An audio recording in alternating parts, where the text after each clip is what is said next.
I'm Pete Moore from the Department of Political Science here at Case Western Reserve University. I want to welcome you all and thank you for attending what promises to be a fascinating panel on the art and culture of revolt in the Middle East. I want to first start by thanking our supporters. The Baker Nord Center for Humanities here at Case Western Reserve is supporting this panel, as is John Carroll University, where we had a panel earlier this morning on social movements and religion in the Arab uprisings. Also, this is brought to you by the Northeast Ohio Consortium for Middle East Studies, which is a group of local universities and faculty dedicated to advancing teaching and research on the modern Middle East in our local communities. I also want to thank a very important partner for NOCMAS, which is the Civic Commons here, who is blogging for us and has been a very important partner as we've had a series of speakers starting last year on different aspects of society, politics, and life in the Middle East. Today we're lucky enough to have panelists that are drawn from the editorial board of Middle East Report, and some of you will see the magazine outside. Middle East Report, or MERIP as it's known, has been around since 1971. It's both a magazine and a publication dedicated towards critical, excellent, deep analysis on the Middle East, and it also has a very important outreach component. Very similar to NOCMAS, MERIP is dedicated towards teaching and research on the Middle East, and so we're very lucky to have a group of young academics who come from different disciplinary backgrounds, but all focus on important parts of the Middle East. And so what I'm going to do is just introduce them right now to you, and then each one will come up because some of them have PowerPoints. We can't really all sit up here. And then after the presentations, we'll open it up to questions and your interests. So we have four panelists. The first is Nada Shabut from the University of North Texas, the Department of Art, Education, and Art History. The second will be Jessica Winiger from the Department of Anthropology at Northwestern University.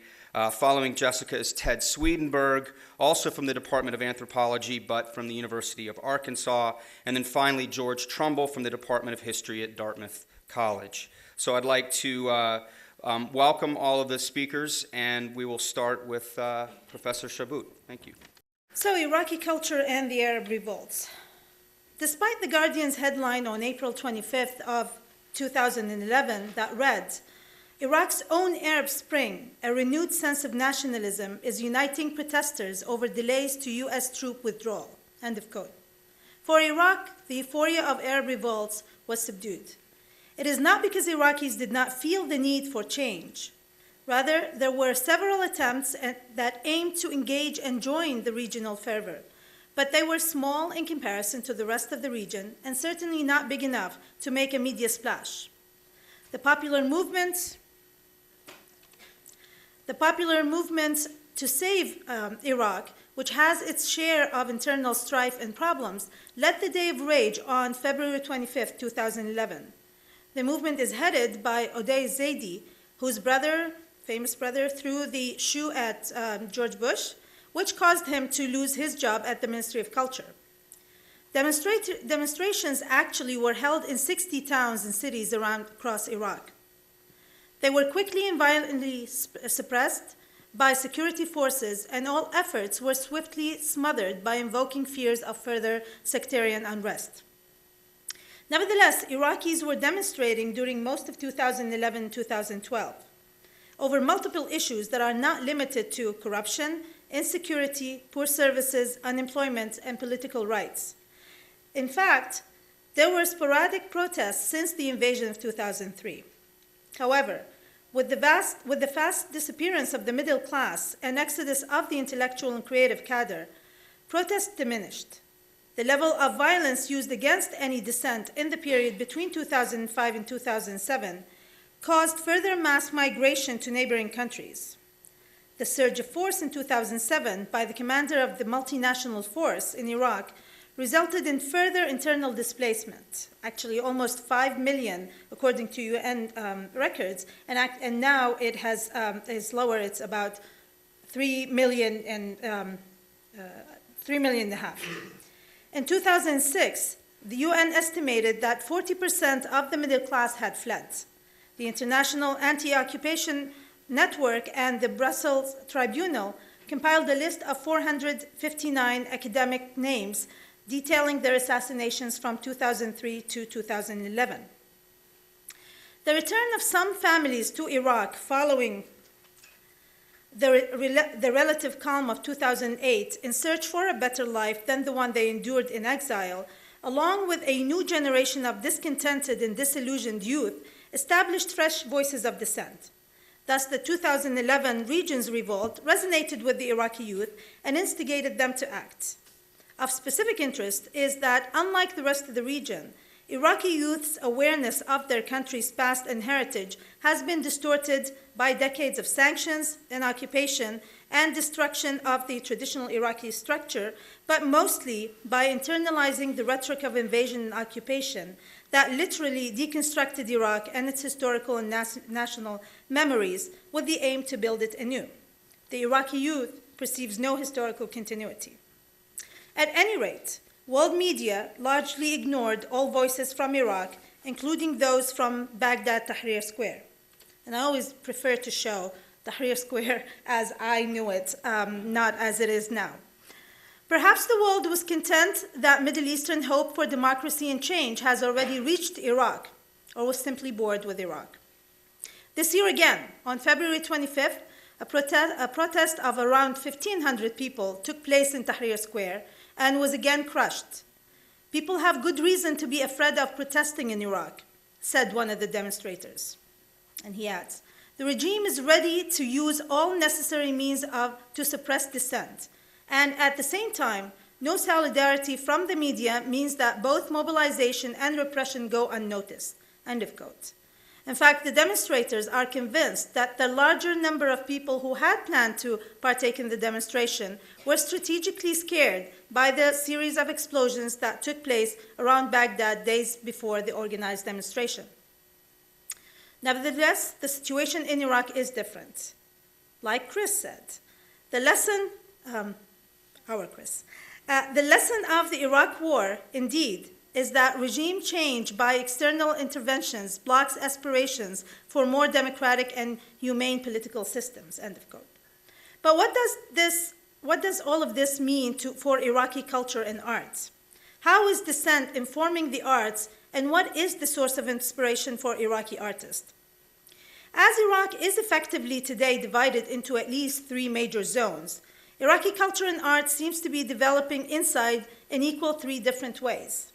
In the north of Iraq, Kurdistan, there are attempts of promoting a distinct visual production that is Kurdish, but also amidst the comparatively better life conditions, security, and construction boom, the northern cities of Iraq have provided spaces of operation for diaspora and international NGO initiatives, like, for instance, ECHO, SADA, one of the young organizations that were started by young Iraqi women interested in providing aid to contemporary Iraqi artists inside of Iraq, and particularly in Baghdad.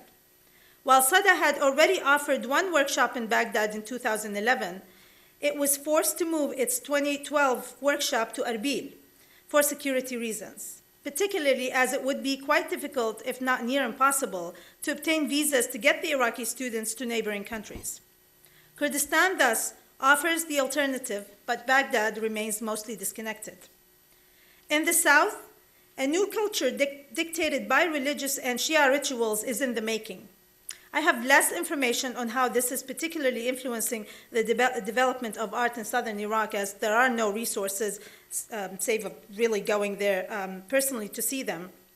But there were earlier attempts in Baghdad by the Sadr party to promote a trend of Shia art by sponsoring competitions around themes such as Karbala and the martyrdom. The experiment does not seem to have amounted to much. Najaf was selected as one of the Islamic cultural capitals of 2012, but extreme corruption that swindled all funds without producing anything resulted in its elimination. It's a secret. Baghdad, in the middle, is an interesting zone. Since 2003, the arts, as with everything else in the city, were ignored. This presented a reverse of the situation under Saddam and pretty much since the establishment of the state of Iraq, when Baghdad as the capital was the center of all activities and growth, and received the most attention and funding. After 2003, the other provinces fared much better than Baghdad. Currently, however, Baghdad is busy preparing to play its role as the capital of the Arab culture in 2013. According to the Iraqi Minister of Culture, Saadun al-Dilaimi, his ministry is implementing a grand projects campaign that aims, according to the minister, to reflect Iraq's diversity as well as combat the one-sided official culture that the Saddam regime promoted. End of quote. The announcement of these projects is also designed to announce a better security conditions in Iraq. We will work to separate culture from politics and make it fully independent as per the new democratic system in Iraq, said al-Dilaimi. The plan of the campaign is more inclusive of the rest of Iraq. Last year, the ministry's spokesperson announced, the year 2011 will witness the execution of 14 cultural projects in Baghdad and 16 projects in a number of other provinces, including the building of modern movie theaters, giant theaters, and construction of halls for art conferences, poetry, and theater festivals, and many others. For Baghdad, one of these projects is an Iraqi opera house, which the Ministry of Culture declared will be the largest of its kind in the region. They were very ambitious when they announced the project in January 2011 and invited Zaha Hadid, the architect Zaha Hadid, to consider designing the 78,000 square meters overlooking the Tigris. However, they opted for a Turkish company instead, who in May 2012 promised that the building would be ready in 18 months. In Baghdad, there are plans to erect 19 public works and monuments throughout the city. They are to portray significant figures and events drawn from Iraq's history and culture as part of the ministry's culture celebration marking Baghdad as an Arab capital culture. There are also plans to convert the houses of major Iraqi artists and intellectuals, such as the sociologist Ali al-Wardi, sculptor Jawad Salim, the poet Muhammad Mahdi Jawahiri, and of particular significance, the first female Iraqi minister under the Qasim regime, Dr. Nazih al-Dilaimi, who was prosecuted under the Ba'ath Rule and spent her life in exile. She died in Germany, into museums displaying their achievements and contributions. As a matter of fact, capitalizing on current Iraqi sentiment and the rise of nostalgia for the Karim Qasim era, and in an effort to reconstruct the memory of that period, the State Board of Iraqi Antiquities and Heritage organized an exhibition in one of the National Museum halls showcasing personal belongings of the former leader of the 51st anniversary of the 1958 revolution that established the foundations of the Iraqi Republic. The number of monuments to be erected in the city of Baghdad seems to vary and reaches 100 monuments and memorials, depending on who the spokesperson from the ministry is. The proposals and recommendations by the General Secretariat of the Council of Ministers include setting up competitions as well as invitations to artists, restoring pre-Saddam sites and monuments, removing pro-Ba'ath ones, and preparing sites for the new commission according to the officials. Well, actually, I should show this first. These measures reflect the government's, I quote, these measures reflect the government's indebtedness to the Iraqi people and their authenticity by honoring innovative figures that devoted most of their lives and intellectual offerings to the service of their people, advancing them and enriching their culture, and their admirable struggle to achieve the people's noble objectives of independence, social justice, democracy, and freedom of opinion. End of quote. Makes one laugh, actually, but...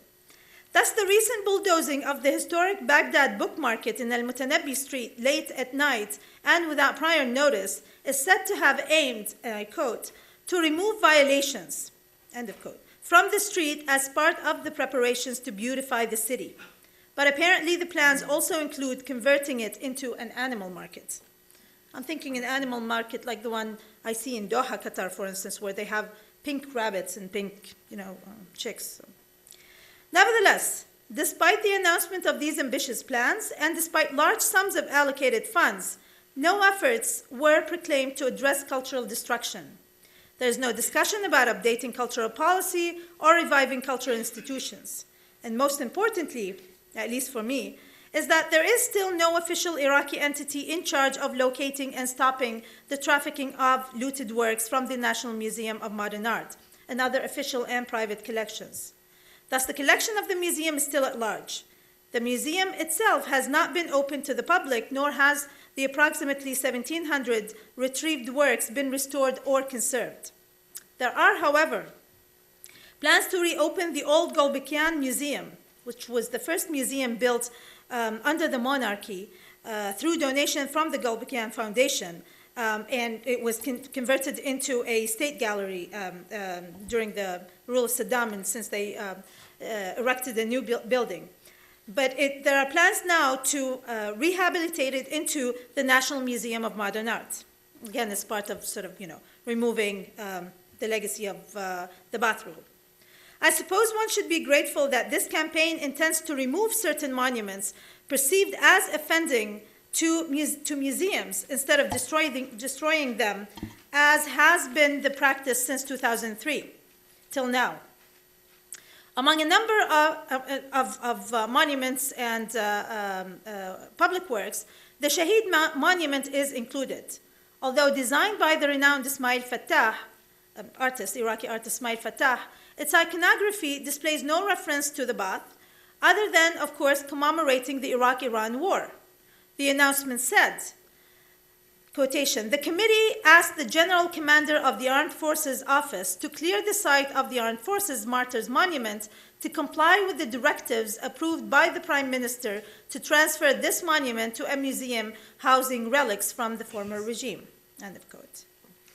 It is interesting that despite talks after 2003 about privatization of cultural institutions like museums and visual art production, it seems that the selection of Baghdad as the Arab cultural capital of 2013 has reinstituted state patronage and instigated yet another campaign to reconstruct an Iraqi identity, this time specifically devoid of the Ba'ath era, which is not so different than what Saddam did when he shaped the country to only glorify him. The systematic destruction of identity and memory, erasure of the modern state of Iraq that ensued since the invasion, geared specifically at the de-Baathification of Iraq, resulted in various historiographical voids. Iraq's modern heritage was strategically neglected and ignored within what seemed as a larger policy of denationalizing Iraqi history. Within that discourse, modern Iraqi art and its institutions seems to waver between being good ideas or happy memories, nostalgically shared on YouTube and Facebook. For Iraqis in diaspora, Iraqi art has acquired a new national significance as a site of resisting the rhetoric of separation and fragmentation, magnified by the scale of loss and symbolized by the destruction and looting of the museums.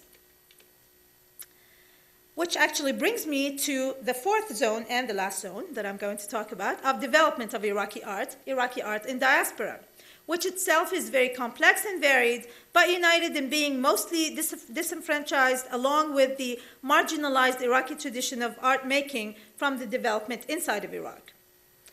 By now, the number of Iraqi artists in exile has greatly multiplied.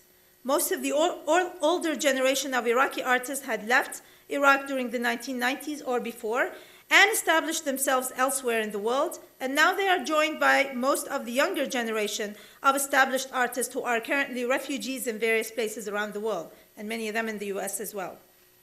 The challenges are many, but this is a subject for a different panel.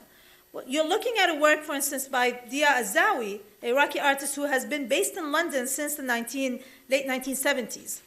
He directed the Iraqi Cultural Center in London and then decided to stay in London and not return, which actually part of the campaign of gearing up for Baghdad as the capital culture is the establishment of new Iraqi cultural centers around the world. We have one in DC, but now apparently in Europe several are opening as well. This work, sort of a multi-object installation that he did, Wounded Soul, A Journey of Destruction, in 2010, it was a commission that specifically honored and commemorated the dead academics that the Brussels Tribunal has listed. Collectively, all of these artists, of different generations, their work remains connected very much to Iraq. Hana Malala is another artist who, in fact, Iraqi artist who was teaching at the College of Fine Arts in Baghdad and as well as practicing. She left in actually 2007 or 2008 because of fear for her life and the fact that she was no longer able to do her work. She's in London as well. And she still, in fact, very much connects with the aesthetics of Iraqi art and as well as of course, all the events that are happening in Iraq. So her work, contemplates and engage with, as well as various other artists whose work become actually almost like historical documents. They are personal historical documents, but they bear witness to what is happening inside of Iraq from the outside. Work by Karim Rissan, homage to Ismail Fattah and Saad Shakir in 2004. This is partial view from the map of Baghdad, and Ismail Fattah is the artist of the martyrdom's monument that is now going to become a museum. And Karim Rissan is currently also in Toronto, in Canada. Sadek Quaish al-Faraji, who is based also in the Netherlands now, whose work is about the destruction of his own personal belongings, his father's house. It's a very, actually a very complex installation as well of a variety of topics that are actually available on the internet. I want to end with a newer artist work. Actually an artist that I don't really know very well and have not worked with, Wamid Al-Amiri, and who's based in Switzerland. And Wamid Al-Amiri has established the Ornamo Art Collective in Switzerland, which consists of a number of exiled Iraqi artists. Al-Amiri left Iraq as a refugee under the regime of Saddam Hussein and returned after 2003. However, what he saw when he returned continues to haunt him. He says, "I was prepared to see the destruction, but it was still difficult to see the changes in the faces of the people. They seemed marked by fear." End of quotation.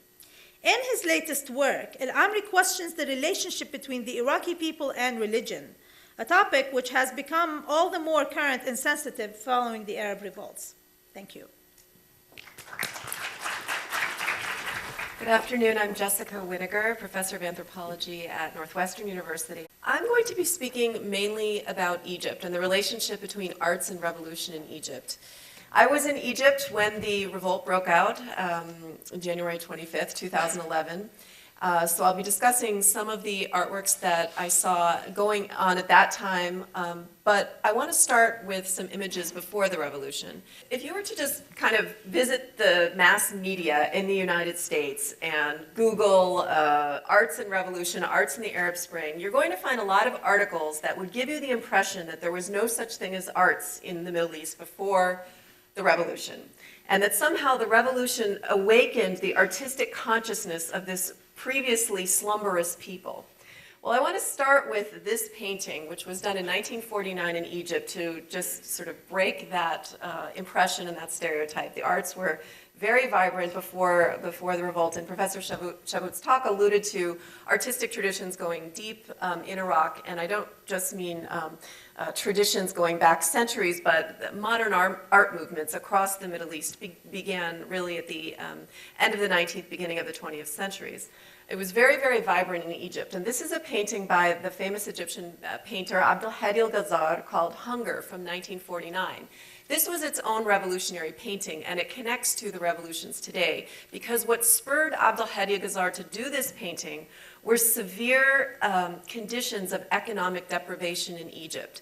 This was a time when Egypt was still pretty much colonized by the British, still had a monarchy, and there was still major social stratification and lots of economic deprivation. So he did this painting called Hunger with Egyptians, mainly from the working and lower classes, with empty bowls in front of them to call attention to hunger in society. He was jailed for this painting. Okay, so revolutionary artists did not suddenly emerge in 2011. Goes back in the middle part of the century. He was subsequently had some high-placed friends in the monarchy that got him out of jail for this painting.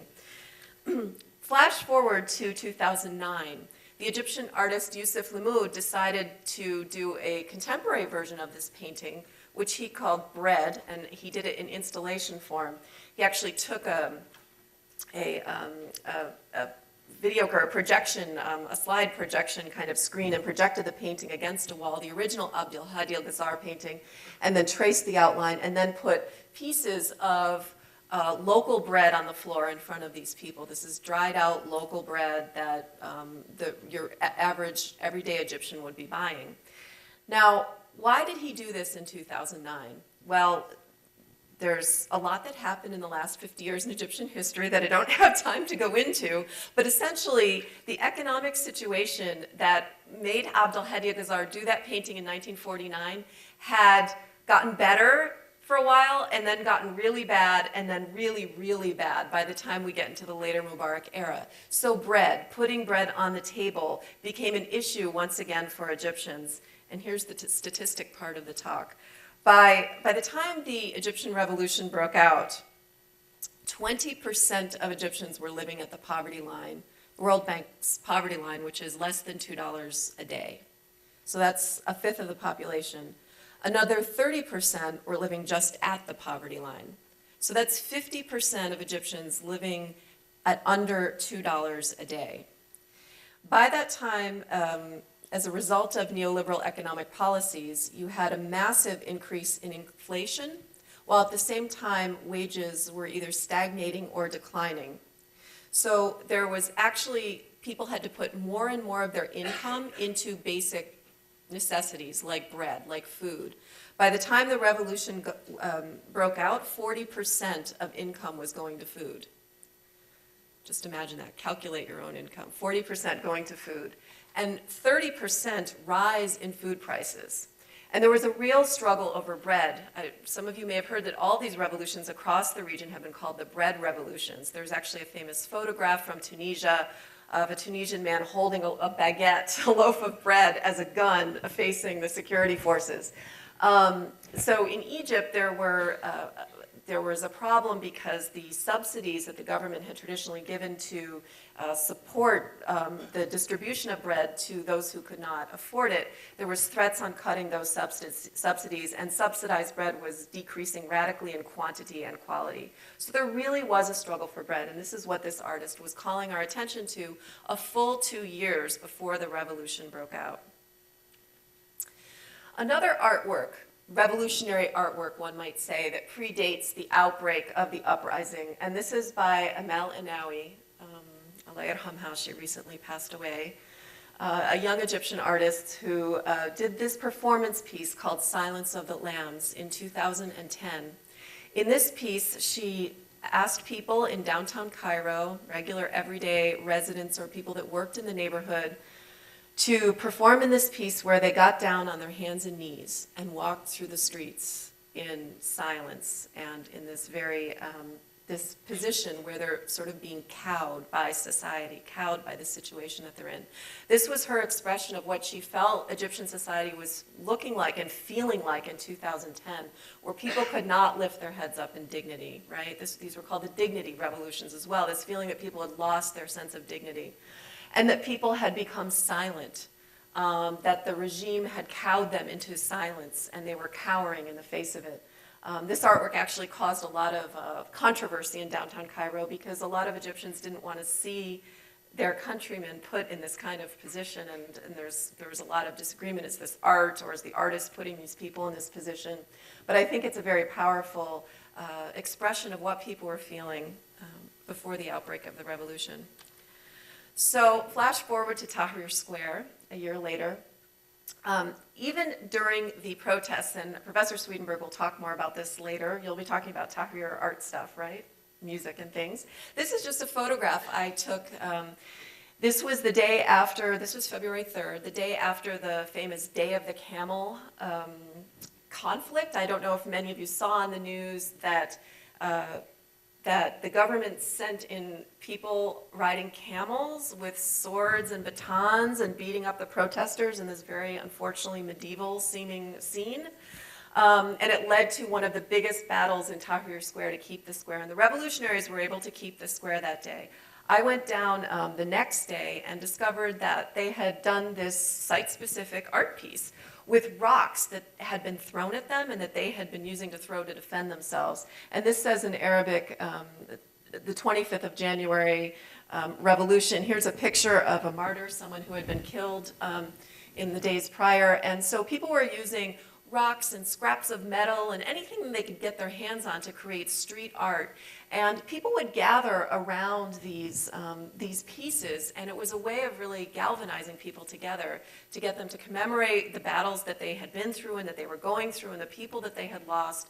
But also they became social spaces where people would debate and discuss the revolution, like how can we make it go forward? How do we interpret this latest communique from the government? Are they really going to listen to our demands or not? So what I'm trying to say here is that these artworks that happened in Tahrir Square were actually also means for galvanizing people and committing them to the revolution and places where they could discuss it and continue it. As we all know, Mubarak was finally deposed and stepped down on February 11th, 2011. And after that, we saw a real explosion in the art scene. And I think that it is true that there's been a lot of new artistic activity, but we don't want to say that there was no art before. So obviously I showed you some of that, but we also had in the pre-revolution years, the Mubarak government creating tons of museums and cultural centers, much along the lines and with the same rhetoric as the Iraqi government is doing now, as Professor Shaboot said. So there was a lot of artistic activity, but it was very, very top-down in the years preceding the revolution. Since the revolution, there's been a lot of bottom-up, grassroots artistic activity. And this is just one scene from a new initiative called El Fen Midan, or Art is a Square, that emerged about 2 months after Mubarak stepped down. And this is a group of artists of all different generations. That's another thing I want to say, is that this is not just a youth generation, and it's not just youth artists that are doing all of these new works in the revolutionary era. This is a group of artists of all different generations. In fact, I sat in on a planning meeting that had people in their 70s planning this Art is a Square festival. So Art is a Square, what it is the idea is to bring art out to the people. This is people with puppets, you can see, or marionettes. They are festivals that are held in midans or squares around Egypt, and they are on set dates. And it continued for about a year and a half. We'll see if it will still continue, where they would have musicians and people doing marionette shows. This is a Nubian singing and dance troupe. I also want to say that this slide should remind us it's not just the Arab Spring. Many other ethnicities in the Middle East participated in this set of uprisings across the region. So it was bringing both high arts, so-called, and low arts, and arts of different media all together. They would have painters there doing paintings, graffiti artists, dancers, singers, poets, marionette artists, puppet shows. And these events some of them were quite successful because people in the neighborhood, the art was brought to them. They didn't have to go to a big museum with the guards standing in front of it and this very distancing rhetoric that Professor Shaboot brought up. They could come and talk to artists, and even artists would let them participate in some of these events. So it became a really nice space for people to talk about art, but also talk about politics and what's going on with the revolution. Is it still a revolution? Should we still be calling it a revolution? How can we still fight the fight for economic and social justice? Artists really transformed downtown Cairo as well. Again, you'll read in the press and the mass media that the Arab Revolts brought graffiti to the Middle East. There was graffiti before the Arab Revolts. You can give the example, for example, of the wall, the separation wall between Israel and Palestine, where Palestinian artists and those in solidarity with them were doing graffiti for years before this point. But there was also a lot of graffiti in Egypt, not tons of it, but there was graffiti before the revolution. Nonetheless, with the revolution in Egypt, we see a real explosion of graffiti. And this is another example of a really interesting graffiti piece. This is on Sheikh Rehan Street. Some of you might know it, right next to the American University in Cairo. The government started blocking off all these streets in Cairo in response to continued protests that were happening in the fall of 2011 and winter of 2012. Some of you may remember some of these famous incidents where a lot more people were killed. So they started to block off the streets to prevent protests from gathering and gathering momentum. And this graffiti artist just decided to paint a scene of what the street should look like, okay, over this wall that was put up by the government. And I think this is really brilliant because it gives an image of both how it should be, and so it holds that kind of dream alive of how this street should be. It should not be blocking our way. And it's also obviously a resistant act against the government's attempt to block that street. Here's another example of decorating the barrier walls that have gone up in downtown Cairo, which really limit people's movement. And by the way, downtown, that would be like putting barrier walls all through lower Manhattan so people couldn't get through the streets. I mean, it is the hub of, commerce and transport throughout the city. So when you put up these walls, you make people's lives really, really difficult. I'm showing you this example because it's a verse from the Quran, and this is, again, to counteract some of the other dominant frames or understandings or misunderstandings about the revolution, that it's somehow secular in intent and artists in particular are somehow anti-Islam or anti-religion. So here you have an artist putting up a verse from the Quran. It's basically, it's not a well-known one, but it's one that can basically be read as a criticism of the government. It's a criticism particularly of the Ministry of the Interior. But also look at the neon colors that he uses with Quranic text. It's pretty interesting. So now that the revolution seems like it's in a longue durée, a long haul, I want to talk about some of the concerns that artists have and for their community as things proceed and the government becomes restructured. The first is a concern about the relationship between religion, state, and the art. And the second is how the state will support the arts, the issue of corruption, arguing for support for independent artists, and creating a more functioning apparatus that has a clear vision and goal and that is transparent. So briefly, I'll just address the first one. Many artists are not in support of religious control or religiously inspired control of the arts. That is not surprising. And with the rise of the Muslim Brotherhood and the Freedom of Justice Party to power, many secular-oriented artists in particular are very concerned that the government will hamper freedom of expression. And there have been some talk and some actions of censorship that have really, really concerned artists. Very recently, the new president, who was a member of the Brotherhood, now technically not, right? He's formally resigned, but obviously is a Brotherhood affiliate. He invited intellectuals and artists to a meeting with him. And some intellectuals refused to go. Some artists refused to go. They said, there's no use meeting with this guy. He's backward. He's just going to suppress all of the arts. But then others decided to go. Whoops. Others decided to go, and they came away from that meeting saying, well, he's open. He doesn't know a lot about the arts, but he seems open to hearing our concerns, and we hope that these meetings can continue. Now, I want to say one thing here, and that is that the Freedom and Justice Party has in its platform, just like the Muslim Brotherhood had in its earlier platform, an entire section dedicated to developing arts and culture. Now, cynics will say, oh, well, they're just saying that so that we can, so that we won't say that they're against the arts and culture, and it's just a cover for their nefarious, goals, etc. But it's a quite developed section. From my view, the problem is not that it is a religiously oriented party doing this, but the problem with that section on art and culture is it completely replicates the Mubarak government's program on arts and culture. That is, build 50 museums, build an opera house. Actually, the opera house is huge in that plan. Build this, build that. It's all show. It's not really about substance. So what the Muslim Brotherhood or Freedom and Justice Party's real view on arts and culture is unknown. And I would just say that it's not one blanket organization. I did a lot of interviews and previous research with younger members of the Muslim Brotherhood who are artists, visual artists, writers, poets, musicians, and they really support the arts. They want it to be Islamically inclined and good for the Muslim community, but they support the arts nonetheless. So it's much more complicated a picture than you get in the press here.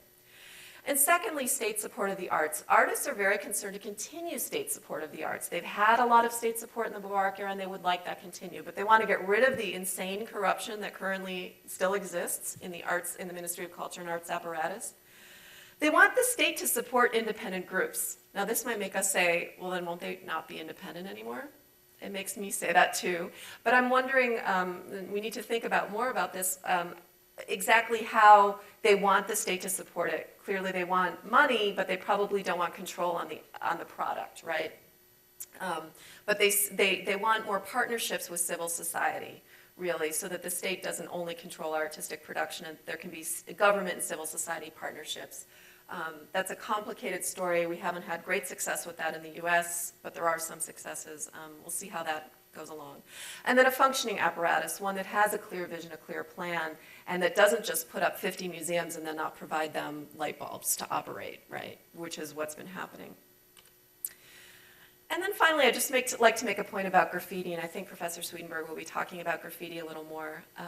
Graffiti really did explode in the revolution, and this is a work by a famous graffiti artist named Genzir, that he did a lot of graffiti work honoring martyrs, people that died in the revolution, as well as work such as this one against the state security forces and their violent acts. You can see here the tank shooting at somebody on a bicycle and the sad panda motif, which he includes in a lot of his graffiti.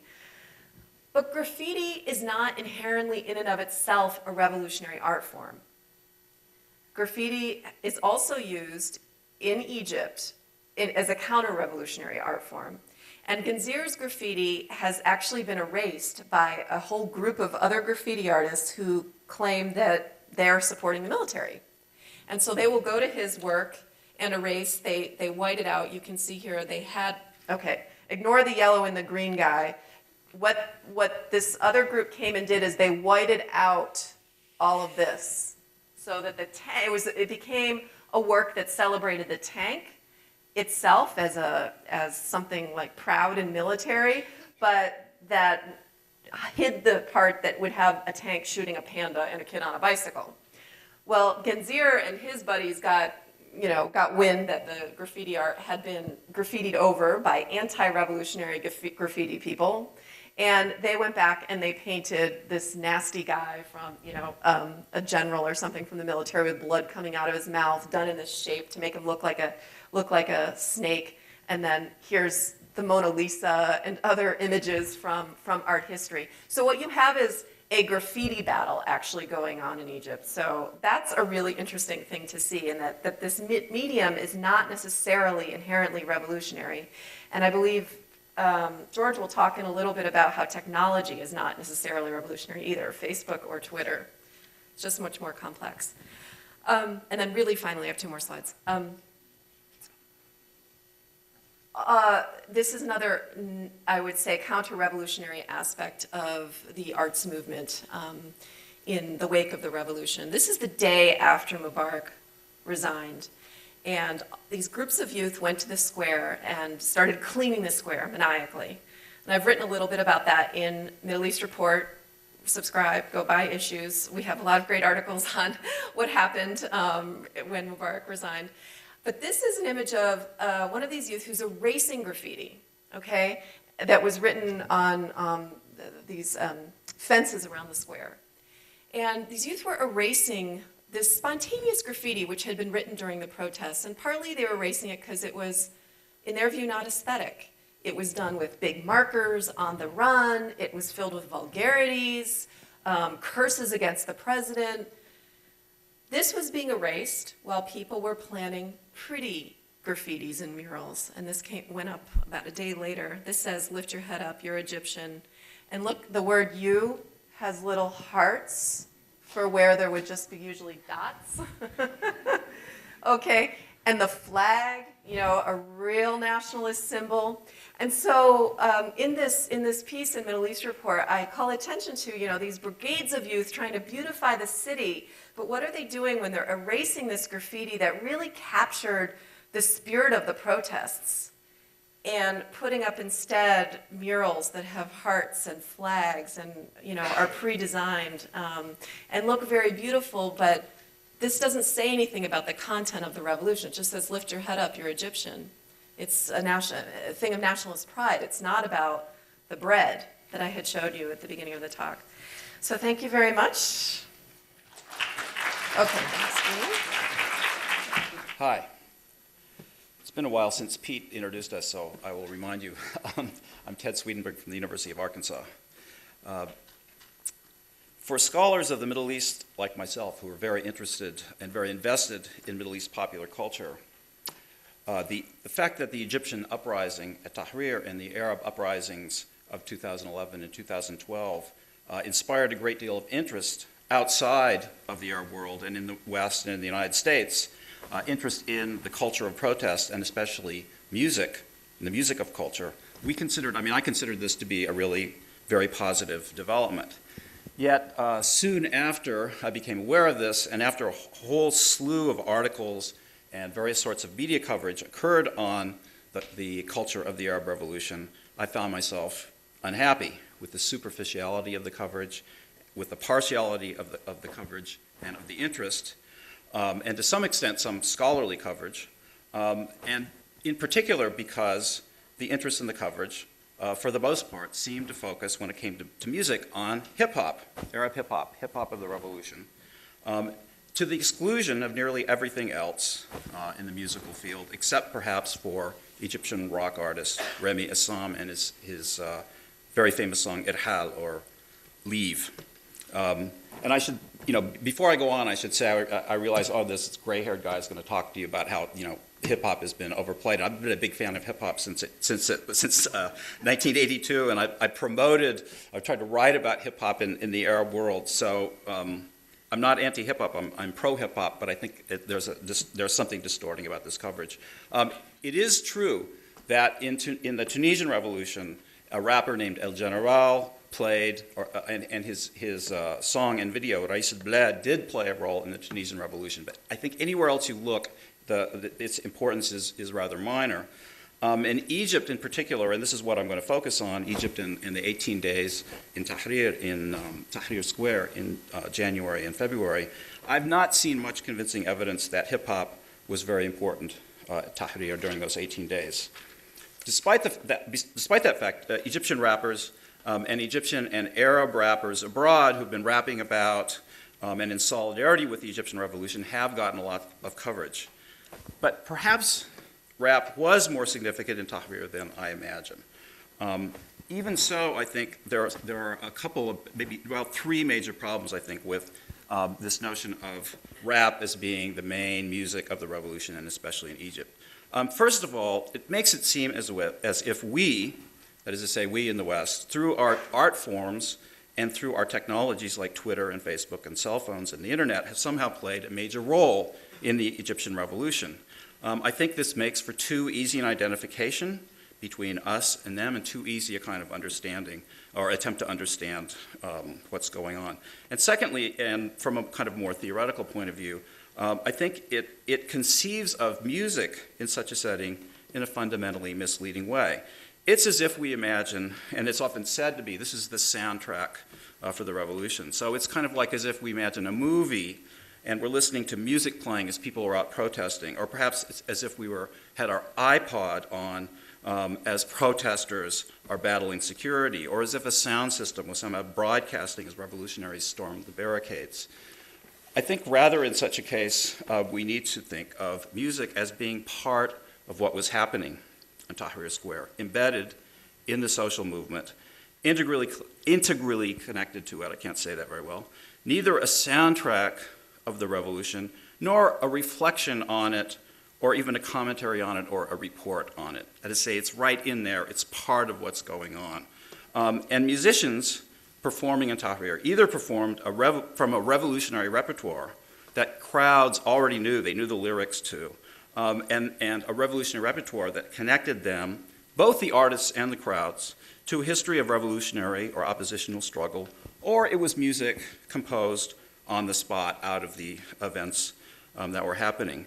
And the musicians performed this music to do something, right? And the purpose was, for the most part, to move the crowds, including them, the musicians, into particular kinds of sentimental or affective states, right? It's to produce particular kinds of feelings, such as anger, or mourning for the dead, or nostalgia, or patience and forbearance, or to use a Durkheimian term, collective effervescence, or maybe, which is related, I think, perhaps to the Arab musical tradition of tarab, or ecstasy.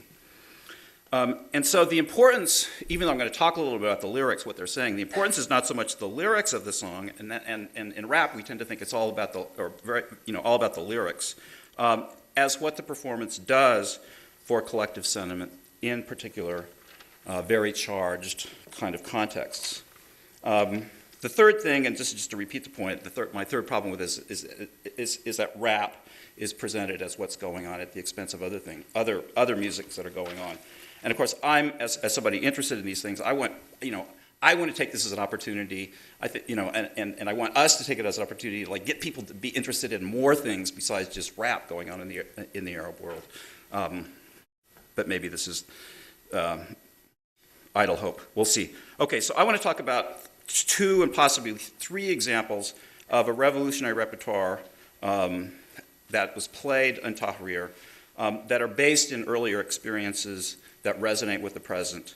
One example, I'm not going to play you this, but talk about a little bit about a revolutionary song composed in the moment, and then I'm going to look to one kind of musical practice that I think we should be looking at post-Tahrir. Excuse me, where interesting things might be happening in the post-revolutionary period. The first thing I want to talk about is a song by a group called At-Tanbura, which is a collective of musicians from the city of Port Said on the Suez Canal, formed in the 1980s, who do a genre of music called Sahbagiya, which is distinctive to Port Said, and it centers around the distinctive sounds of an instrument called the simsimiya, or a lyre, which is a very ancient instrument.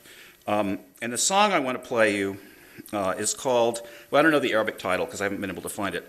It's either Old Port Said or it's in patriotic Port Said. And during the days at Tahrir, At-Tanbura played this song often, every day, at various stages and places around the square, and it was apparently one of the favorites that they played. I mean, they had other revolutionary songs, but this is the one I happen to have. And it refers to and forges connections with, or it did forge connections with, the 1956 tripartite aggression by Israel, France, and Britain on Egypt after President Gamal Abdel Nasser nationalized the Suez Canal. And the local population in Port Said were celebrated at the time for mounting a guerrilla warfare against the occupiers, and were hailed in Egypt and outside Egypt as an important symbol of the anti-imperialist struggle. And some of the lyrics of this song, excuse me, go, in patriotic Port Said, youth of the popular resistance defended with virtue and virility and fought the army of occupation. Congratulations, O Gamal. People comment, and Gamal is referring to Nasser, but in the context of the song, it's as if Gamal also refers to the youth who are carrying out this resistance. And I need to move this a little bit. Okay.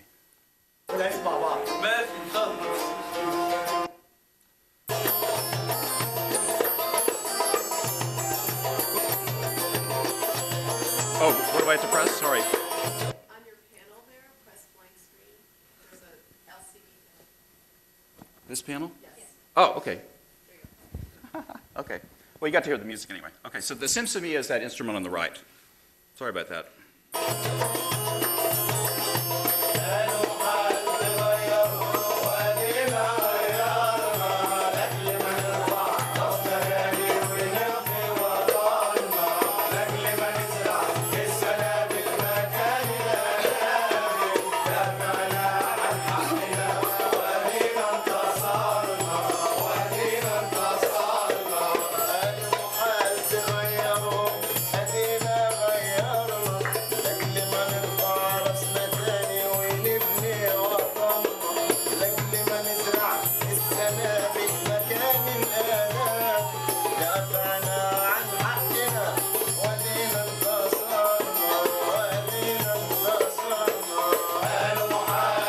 That's enough. I shot this, I filmed this myself. It's the first time I've ever shown anything to anyone that I shot myself. And, okay, come on. It's going to freeze up now. Maybe it'll unfreeze in a second. I'm going to show you something else in a second. Okay, yeah, and this was filmed about 5 weeks after the events at Tahrir ended, not in Tahrir Square, but they did play this a lot during those days. The second artist or song I want to talk to you about is a song that is associated with the name Sayyid Darwish, whose music was very popular on Tahrir Square during those 18 days. He is celebrated for modernizing Egyptian song in the early part of the 20th century, and in particular for songs that he sang that are associated with the Egyptian Revolution of 1919 against the British occupation. And the song I want to talk to you about and show you being performed is a song called Ahuda Elisar, which has been variously translated as "This is what happened," or "So it goes," or "This is where we're at."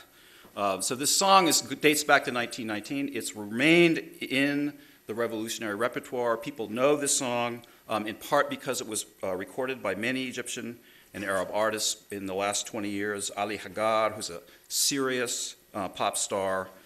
It was recorded by the revolutionary singer Sheikh Imam, who was very big in Egypt in the 60s and 70s.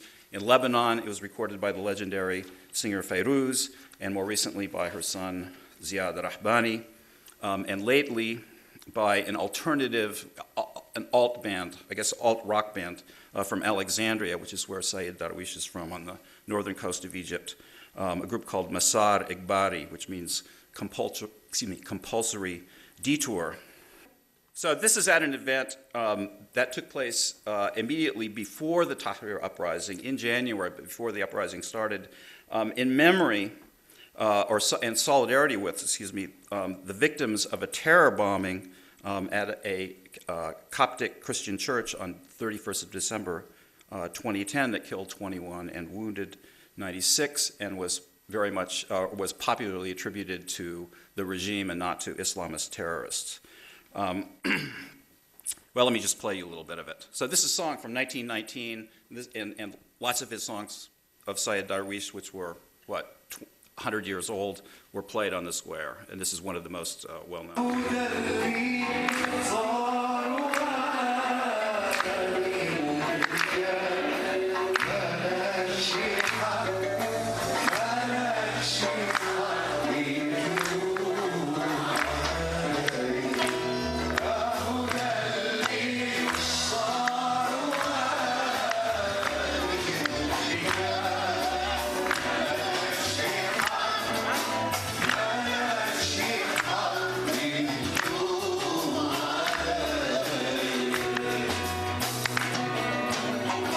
Anyway, it's a very, very, very emotional performance. Let me give you some sense of what the lyrics are, and I think you can tell from the difference between the first song that you saw and what that was about. And the second one is that the first is about sort of getting people pumped up and inspiring nationalist fervor, and this one is much more contemplative. And the lyrics are really important to everyone who's said anything about it, but it's actually, what do they mean? I mean, people are reading a lot into these lyrics because they're very open to interpretation.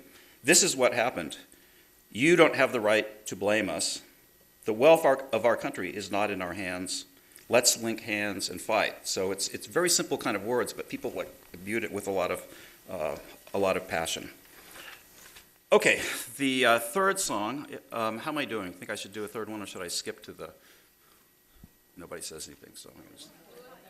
Oh, I got two more. Two more. Okay, we have to vote for two more. Okay, the person I mentioned who composed a song on the spot is a rock singer from a town outside of Cairo, a guy named Remy Assam, who had a ponytail at the time he performed this. And right after he performed the song, it was the day of the camel, and there was fighting. And so the next day, after he performed the song with his ponytail, he was on the square again, and his head was bandaged like everyone else was, and he was wounded in the head. So this is a rock star that was out there doing battle with the security after he sings the song. And the song is called Irha, Leave, and it's a song where he plays guitar. And it's sort of like a grunge accompaniment, except it's just him and the guitar, right? That's the background, and the song is just all made up of slogans that people are singing on the square. I think he composed it in 2 minutes, and then got up and sang it, and millions of people have watched the various kinds of YouTube videos. We're all one hand, we demand one thing: leave, leave. Down, down, Hosni Mubarak. The people want the fall of the regime. I mean, these are all slogans that everybody was saying all the time. He's leaving, we're not leaving. They're on the square, he hasn't left. He's leaving, we're not leaving.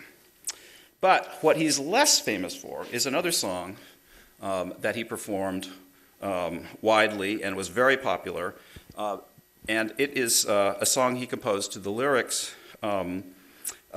composed by an 80-year-old, I think at least at the time of the revolution, 80-year-old poet, Ahmed Fuad Negm, who was the poet who wrote revolutionary songs for Sheikh Imam, who was a celebrated leftist figure in the 60s and 70s, 80s, very involved in the leftist opposition to late Gamal Abdel Nasser, Sadat, and then Mubarak in his early years.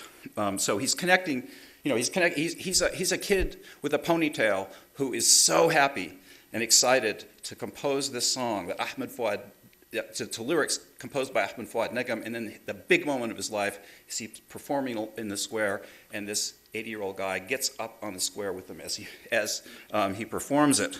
And the song is a kind of it's a kind of fable, and it's in a kind of fable form, and it's a song or a poem made into a song about a donkey and his son.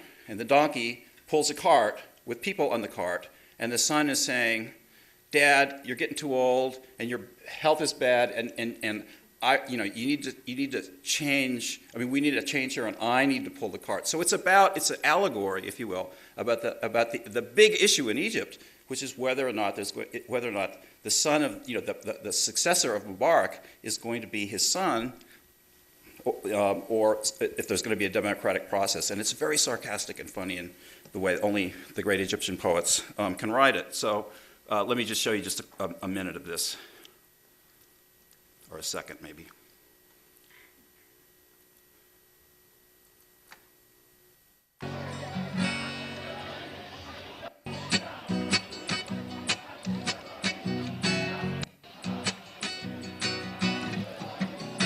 الجحش قال للحمار يابا اديني الحنطور يابا انت سنك كبر وجب عليا الدور الجحش قال للحمار يابا اديني الحنطور يابا انت سنك كبر وجب عليا الدور.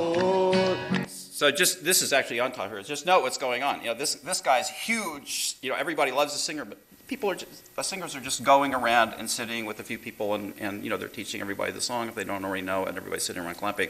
There's no difference really between the performer and the crowd.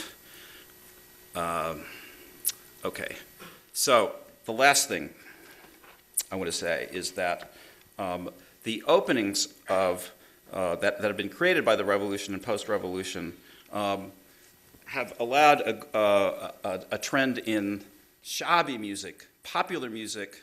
I mean, the translation is popular music from the urban slums, from the working class and lower classes, and particularly in this case, as performed by young men who started to make a living for themselves a few years prior to the revolution, playing at weddings in popular quarters, and they were cheaper than hiring singers because they had sound systems and vocalists, but they did shabi music.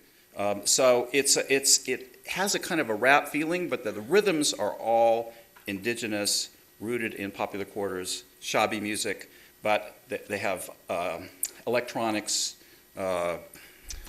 not turntables, playing computers, and then they're doing vocals that sometimes sound like rap and sometimes sound like chanting and sometimes sound like singing, very rooted in shabi, and they have massive amounts of the auto-tune, so it sounds really electronic and stuff like that. So it's really electronic, but very much rooted in the community. So this is something that has been this kind of music has been very much ghettoized in popular quarters, and it's something that middle-class people would have nothing to do with. The fact that the Ministry of Culture and its monopoly on control of culture has now gone away means that they are now performing in middle-class settings and also getting into settings and performing at concerts that previously controlled by the state and they never could have been in before. And the music is amazing and the lyrics are amazing because they curse, which you never did in Arabic music before. They basically say, fuck you and screw you and screw everyone. They're irreverent, they're funny, and it's all self-mobilized and very much do-it-yourself kind of a scene, yet it's not imitating hip-hop. It's very rooted in shabi music. So I want to show you, the last clip is from a posse, if you will, called 8%, which includes DJ Ortega, Wizza, and Oka, who are from the popular quarter in Cairo of Matareya. This video I'm going to show you has about 500,000 views on YouTube, and the video of the recording, the same song but just recorded and not live, has about 2,800,000 views. So it's massively popular. It's called Ana Aslan Gamid. What's my translation? I'm tough. Is that right? I'm tough? Yeah, I'm a tough guy. And it's all lyrics about faith, and it's about superstition and the evil eye and envy, and shout-outs to the neighborhood of Matareya. Everyday life in their quarter. Straight out of Matareya, here we go, 8%. They know who 5% is. So they got more than 5%.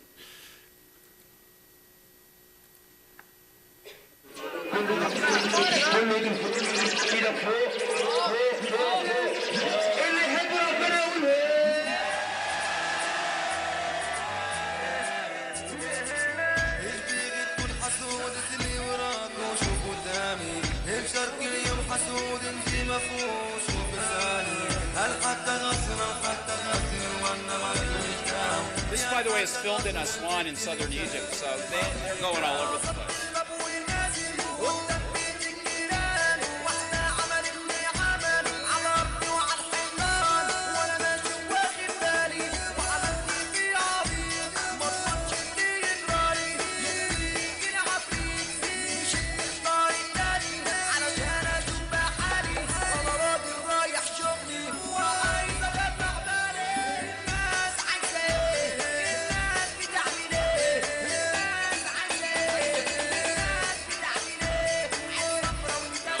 You can find this on your own, I hope. You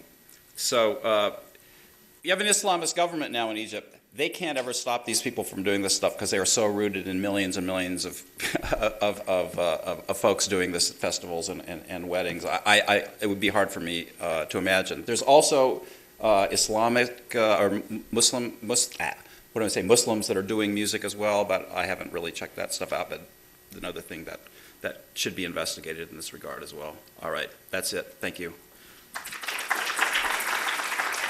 Hi, I'm George Trumbull. I'm Associate Professor of History at Dartmouth College. I'm going to confirm all of your suspicions about historians by not using any technology and just reading something I wrote on the page. And I'm also going to confirm your suspicions by talking not about content, but specifically about form. And this actually draws on a piece that Professor Swedenborg wrote for a Middle East report, where he talked about this notion of cultural exportation, and the word he used was cheerleading the familiar in cultural production. And that's kind of the touchstone I want to use to talk a little bit about the forms of cultural production, attention paid to the forms of cultural production, particularly in the aftermath of Tunisia and of Libya. I'll make some gestures at other parts of other places in the Arab world, but particularly I want to talk about Tunisia and Libya.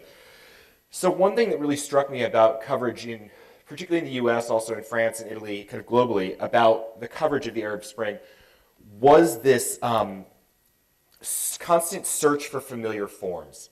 That it seemed like so much of the coverage focused on looking for familiar forms. And the metaphor that came to me was thinking about this through the lens of domestication. And that it struck me that this look for graffiti, the search for graffiti or for hip-hop music, was a look for, search for forms that looked familiar. It was a way of kind of domesticating the revolution in a double, the revolutions in a double sense, of kind of bringing them home to, in particular, an American audience, making them familiar to an audience that presumably was unaware of the larger cultural politics at play. Issues like secularism, political Islam, the scope for personal expression in relationship to the state. It was easier, I think, for a mass media audience to talk about graffiti or talk about hip-hop than it was to actually talk about what the scope for personal expression will be in relationship to the state in a post-authoritarian context. I don't actually think that this is a negative. I think that surfacing familiar elements that allows people to experience some feeling of commonality can actually be a really positive element. And, you know, the first thing that Robert Mugabe's regime did after events in Tunisia started to take off was ban all media coverage of anything related to Tunisia.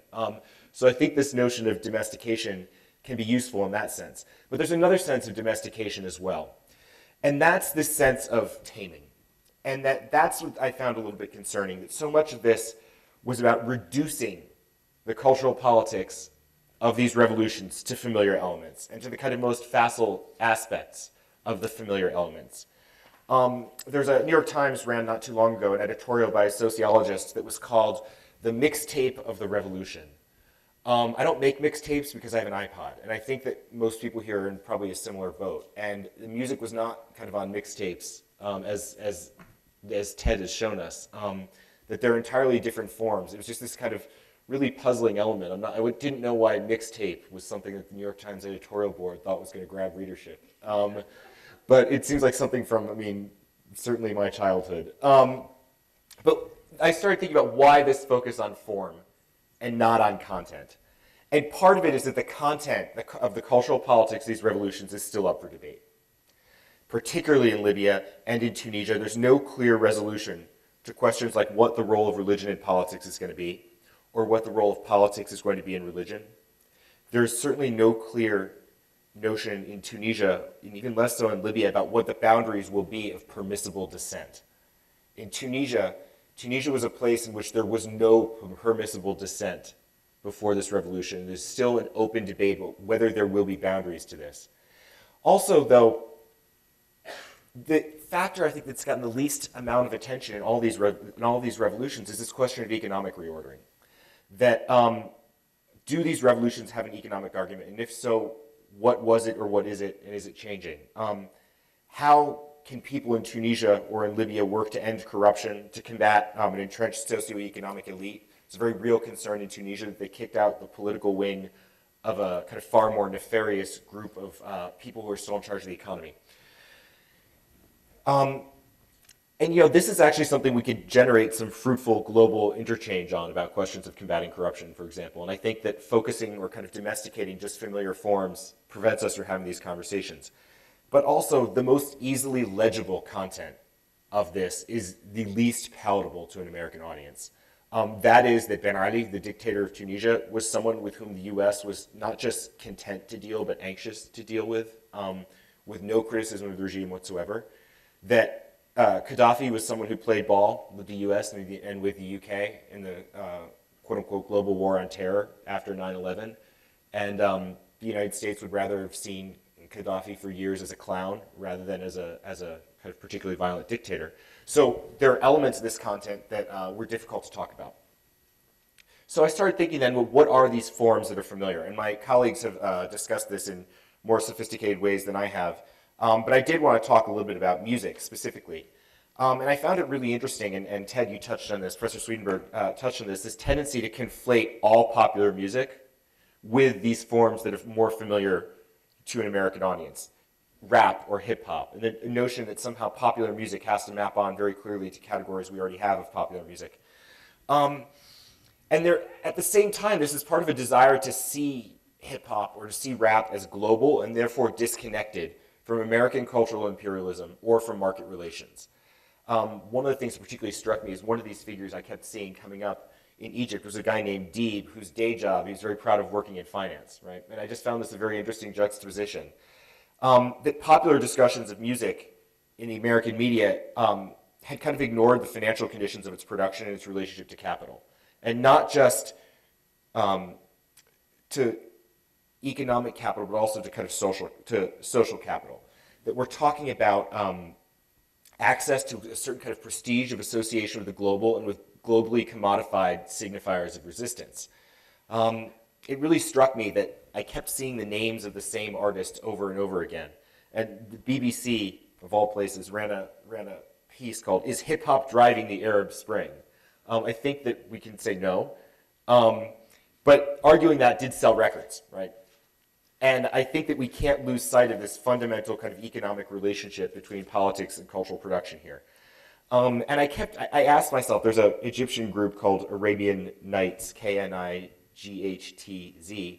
who famously ended with a sample of Lauryn Hill chanting the word rebel on MTV Unplugged. And there were kind of different levels here, and I wasn't quite sure what's revolutionary about chanting rebel on MTV and then sampling that I couldn't help but see these as kind of bound up in certain kind of relationships of economic capital, of social capital, less than of political expression.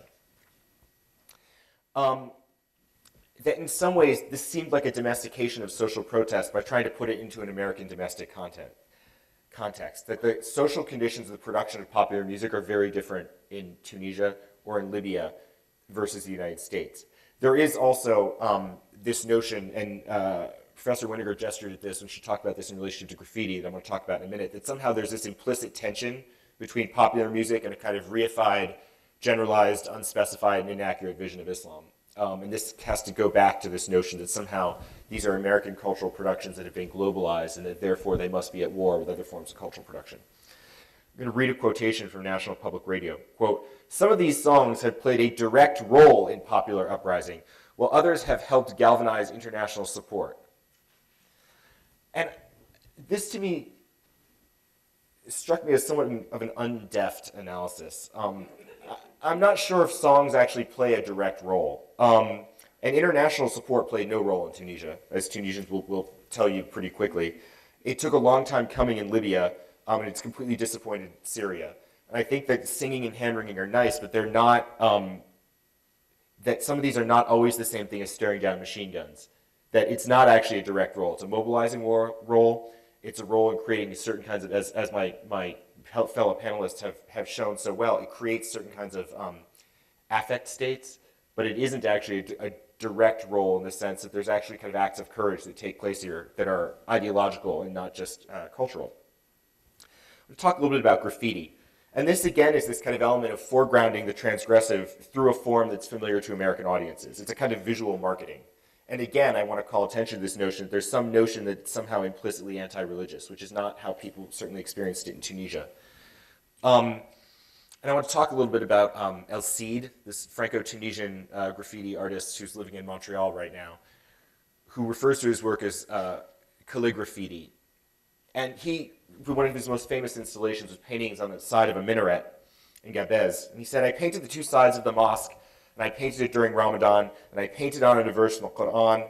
I took a verse which is a universal message saying, 'O you mankind, we have created you from the same male and female.'" So it was a way to bring people together in Tunisia and even out of Tunisia. It is a message of tolerance and mutual respect. But what I want to say is graffiti is coming from the street. It has to stay in the street. Then it goes into galleries, and then you have an event. Graffiti is still a spontaneous thing that you get a spray can and you paint on the wall. It has to stay underground. But I can't imagine people will welcome in kind of cans of spray paint into this putative kind of gallery event that he's hosting. But I found this really interesting, this emphasis on, explicitly on the notion of not being able to kind of tame this as a particular form. And he went on to directly address the issue we've been talking about here. He said, "I don't know, I hear a lot that artists create revolution, but I believe in Tunisia is the contrary. Revolution has created artists. Before January 14th, I know some graffiti artists and some street artists in Tunisia, but it was a lot really underground. And now all the artists painting in the street are brought to the stage. And it's not seen as vandalism or anything like that. People recognize it as a true form of art because it was linked to a big historical change in the country. And I found this notion of the stage particularly interesting, that we do have to view these as performative acts that take place on a particular stage that's both global and local at the same time. And that at times these actions are explicitly staged.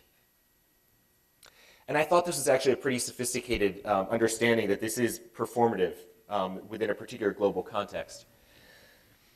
And you know, 1 year on in Tunis, I was in Tunisia for the year anniversary of the revolution. What I saw the most of was graffiti aimed at global events going on in the world following Tunisia, aimed at what was going on in Libya, or what was going on in Bahrain, or what was going on in Syria. That these weren't just local forms of graffiti, but it was a notion of trying to continue public debate in a public way through public staging.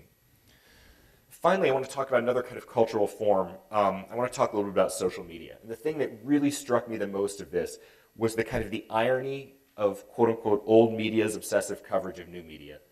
That I can't tell you the number of times I would turn on the news and see someone reading to me tweets from behind the anchor desk. And I wasn't quite sure how to interpret that once I stopped laughing. But I think we have to focus that these networks of social media go both ways. And I want to start with an anecdote from a very different war, from the Algerian War of Independence in the 50s and 60s. Algerian freedom fighters, when they were captured by the French, were under instructions to resist torture for 24 hours, under the notion that within 24 hours, their colleagues could nullify all information they had about the networks in which they operated. And the thing now is that it is impossible to reset the evidence of the social networks to which we belong. Within 24 hours, you can't actually reset those kind of revolutionary networks. It's just not possible anymore. And so this is a fundamental shift in the kind of archiving of political agitation. And I think that we forget that for an authoritarian regime, social media is also an archive of the networks of political agitation. I think we've all of us who are on Facebook have gotten those experiences where you get a random friend request from someone you don't know, and you tend to ignore it. At least I tend to ignore it. But you also can get friend requests from someone who's a friend of a friend, or seems like someone you should know.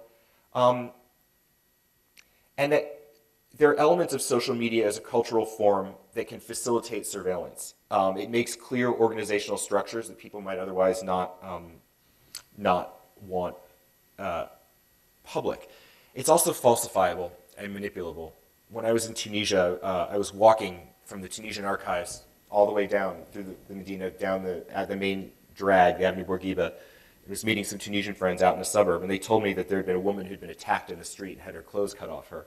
They'd heard this because through friends of them had kind of texted them and tweeted them. I said, you know, I walked that whole street while that happened. That didn't happen.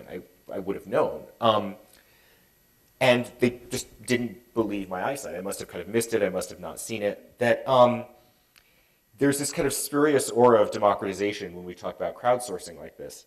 And that this information is not necessarily more trustworthy for being crowdsourced. In some ways, that this is the realm of truthiness, that this is the realm where if something seems likely to be true, people will find a way of disseminating it or of believing it. And I really kind of felt that in ways I hadn't felt before, and particularly because Tunisia controls over access to the internet in Tunisia were very, very strict before the fall of the Ben Ali regime. And these technologies, we kind of think we can manipulate our privacy settings on Facebook. These technologies are actually getting more and more sophisticated, not less. They're talking about facial recognition software and software that can tell you if an image has been photoshopped or not. This seems like a kind of useful thing when it comes to tagging friends in photos. I'm not sure that facial recognition software is quite as useful if you were demonstrating against an authoritarian regime. And I want to recall the 2009 elections in Iran. This is the kind of attempt at the use of social media, in this case Twitter, to mobilize a revolt that ultimately failed in an authoritarian state. And I wonder what happened to those Twitter users. I wonder how many of them are still tweeting. I wonder how many of them disappeared, or how many of them found this a medium that once it became clear that major change wasn't going to happen in a short period of time in Iran, how many of them found that this was a very real risk.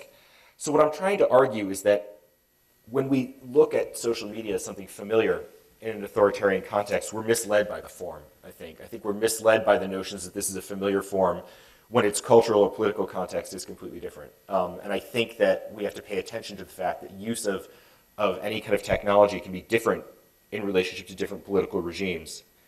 And I think it's fundamentally different to use cultural politics like social media in an authoritarian regime than it is as in a kind of the kind of social sense which we do.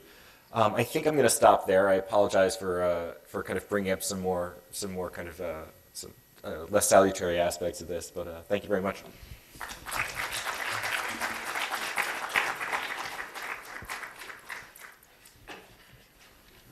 Thank you very much. We have a little bit of time for questions. So Emily will be down here with a microphone. If you have a question, just raise your hand and she'll bring the microphone to you, and we'll...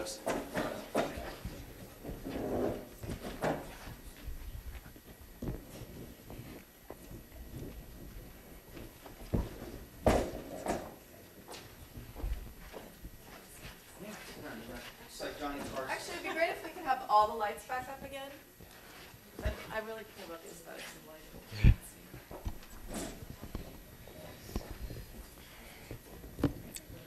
So if you have any questions, you can just raise your hand and get it all on. Is this all working now? I think we're, yeah. Yeah.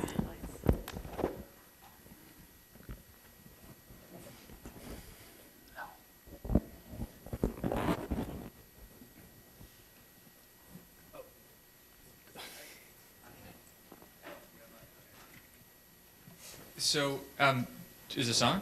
Yeah. George and Ted, you seem to be going at this in sort of opposite directions. Ted, you were implying that that this music was in fact very, very important, and George, you seem to say, yeah, not so much. So why don't you guys talk about that a little bit? Yeah, what's our difference, George? Come on. No, I mean, I actually, like I said, I took this, I kind of, my inspiration was Ted's work. And it's not that I don't think it's important. I think it's incredibly important. I think it's important in the way in which Ted talks about it. What I don't think it is a very simple kind of way in which too often we've talked about it in this country, where it's, oh, okay, this American form of quote-unquote hip-hop, but let's not talk about its content. It's something that's very familiar. This caused people to go out in the streets. I think there's a much longer history of what causes people to go out into the streets, particularly in Tunisia or in Egypt or in Libya. I don't think it's the music. I think the music is a kind of cultural politics. And Ted used the word affect, right? Was that it is creating states and giving voice to personal states and personal experience. But I think the kind of BBC question is hip-hop driving the revolutions? No, hip-hop's not driving the revolutions. Economic dissatisfaction and kind of massive authoritarian states are driving revolutions. I agree with him. Can I add to that? I think both are true. I mean, okay, yes, economic deprivation and authoritarian states cause the revolutions, and that's what drives people to the streets. But I don't think we should discount, from my experiences in Tahrir Square in Egypt anyway, the influence of the arts, music and visual arts in keeping people in the square, and how affect is so important to generating action, keeping people in the square and generating them to confront the security forces when they come to the square. I don't think we should minimize that. I think that's exactly right, actually. And none of us have used the word solidarity, but I think it's actually a really important. Right. You have to generate solidarity, I think. And I think yeah, I agree with that. But I also want to mention that hip hop is, Ted's probably going to disagree with me on this, but hip hop is popular among a very particular subset of youth in Egypt anyway, probably in the region more generally. It still is a bit foreign for a lot of people, even youth, who are more drawn to the shabby kind of music that you were playing in the end, and certainly older generations might not be as responsive to hip-hop as the other forms of the music that were played in the square that you showed.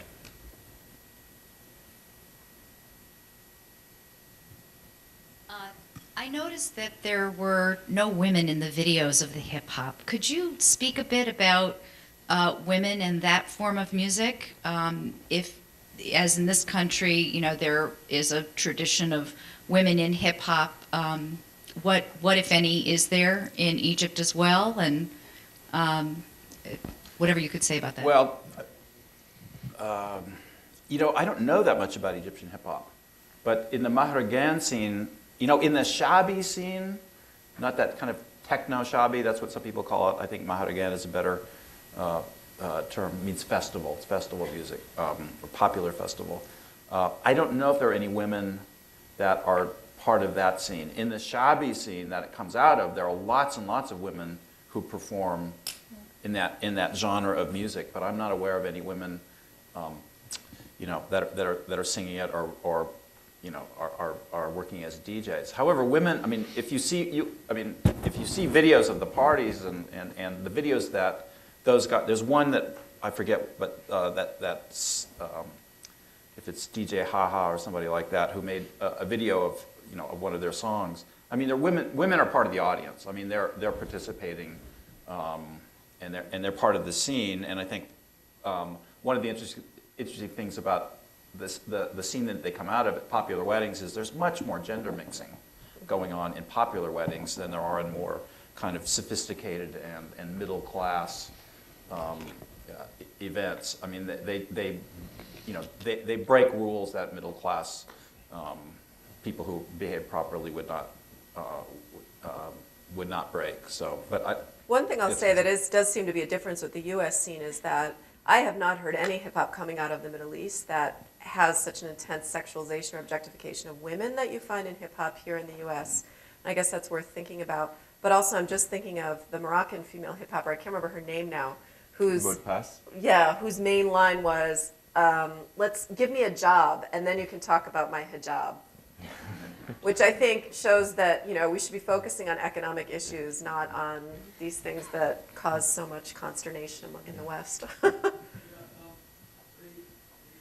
second, sir. The microphone.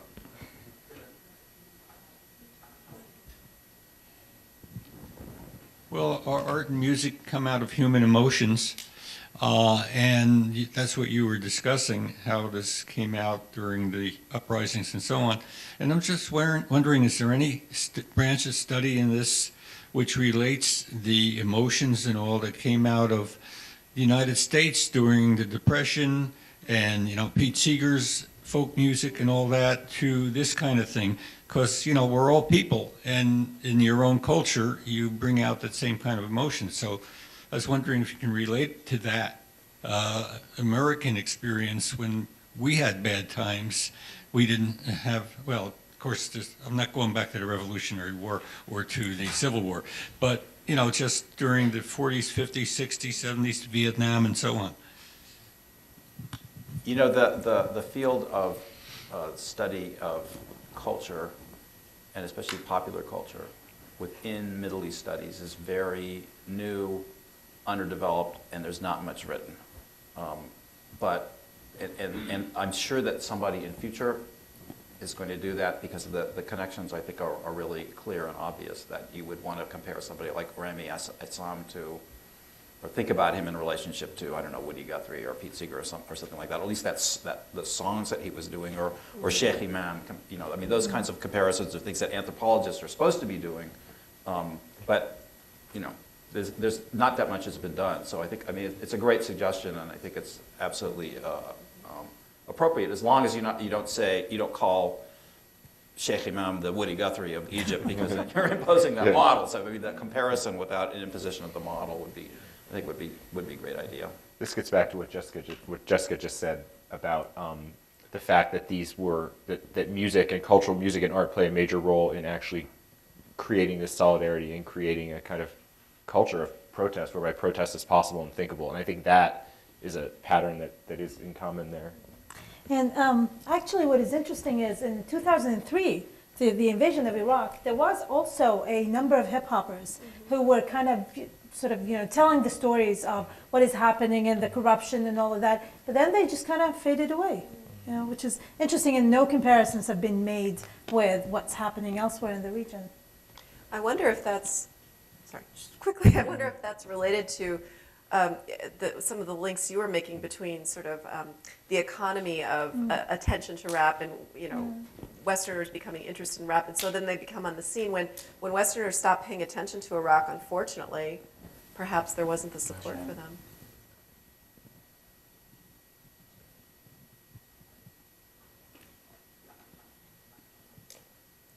You talked a little bit about the falsification of social media. Has there been a way to determine like willful misinformation through Twitter or Facebook and versus what people actually post? Because if I was like an authoritarian dictator, I would want to have my minions posting things to distract from the actual problem. Like, how do you differentiate? I swear I'm not going to spend my entire time talking about economics.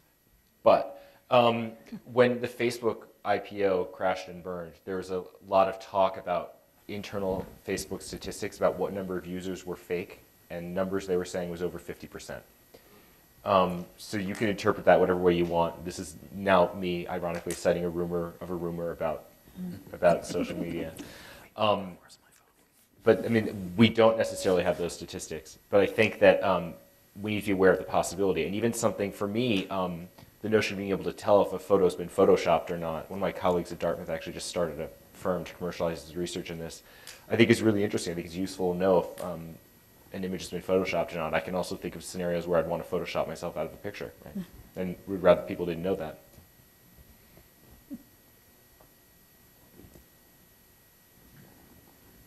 This question is for Nada. So you talked about this Al-Mutanab street. So there was a bombing there, right? A few years ago. Yeah, a few years ago. You know, what happened in the aftermath? Did it affect the cultural sort of symbolism and cultural function of that street in Baghdad?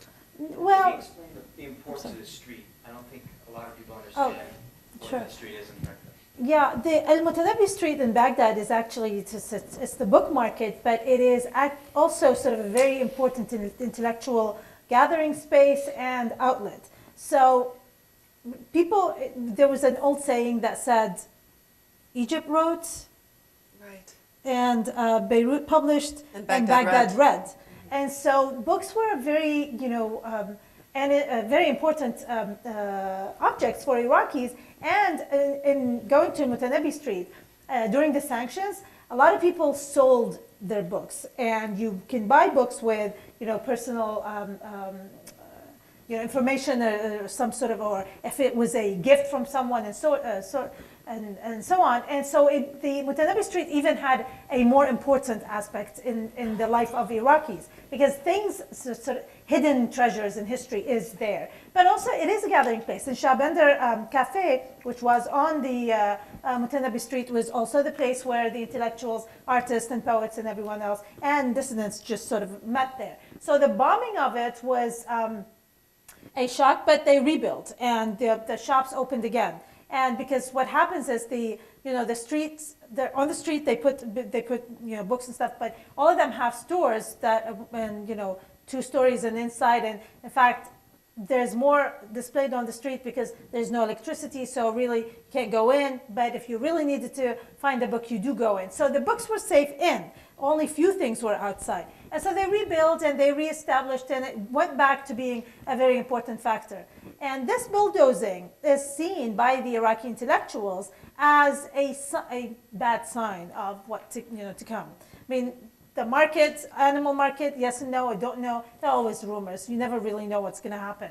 But the fact that they bulldozed based on supposedly violations, street violations, is something that the Iraqi intellectuals are worried about.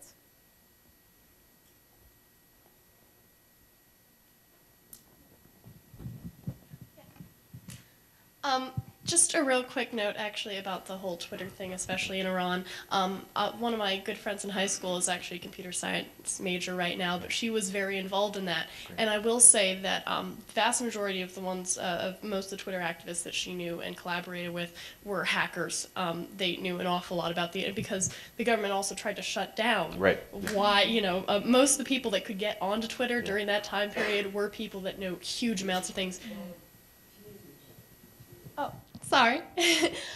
We're able to hack and do many things. But I guess my general question would be is, you talked a lot previously about maintaining a cultural identity in the struggle to make sure that all this great art isn't lost, and that as time goes on, different regimes change and things get ruined. So I guess my general question would be, with this revolution, considering it's a much more digital age, but they're still using such transitive art, such as graffiti and things that can be graffitied over and stuff. How do we, do you think there is a way to maintain the permanence of some of these and make sure that it's not forgotten? So that's my question. I mean, in the Egypt case, documenting the revolution has become a cottage industry. The American University in Cairo and various NGOs have taken photos of all this graffiti, have recorded the chants, recorded the music, kept all the flyers and the transient art that was done in the square and that it still is done, and they're creating vast online archives of all of this. That's not maintaining its permanence in the streets, obviously, and in fact the government's been going around painting over a lot of the graffiti art and murals, but it is being documented for the future. Which is a good thing because, for instance, what happened around before and after 2003 in Iraq is mostly lost because it was not documented. But, you know, only through some work like Karim Rissan's work, which is basically, because there was also a graffiti war in Iraq in 2003. As a matter of fact, people exchanged messages on the walls. So someone would come and write something, and then next day something else is there, and so on. So people declared their, you know, statements on the wall. What Karim Rissan did in his art books is sort of document that in a very, again, artistic way, you know. So, and Hana Malala to some extent, but in general, you know, that in Iraq was lost. But then on the other hand, you know, if this is done specifically for a purpose, you know, then it did its purpose and moved on. I mean, as opposed to, you know, depending on, I mean, there is a fear of taking that graffiti and making it into an important artwork on the same level of Hadi Ghazar's work, for instance. It's art, it's a production, it's, you know, but for the, as an art historian, and I'm speaking as an art historian here, it threatens the whole, you know, the history of art as a field and discipline and tradition. You may disagree with that. Yeah, I just wanted to comment about the Maharagan music, which is very interesting because it's one of the ways in which it's spread. I mean, these kids in the, you know, popular quarters are able to sort of get it out.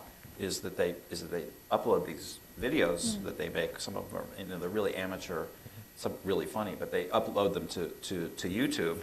And I was going back last night because I have a blog where I sort of put up this stuff. You know, I find it and like write a little thing about it, put it up there. And I wanted to go back and see what I had from a couple of these artists, and a couple of them have been taken down. And I'm like, oh my God, there's no librarian, there's nobody that is archiving these things, and I can't even remember exactly what it was or what the title was. I don't know how to find it, and I had to remind myself, oh, I need to, every time I watch one of these things, I have to download it myself because it may be gone.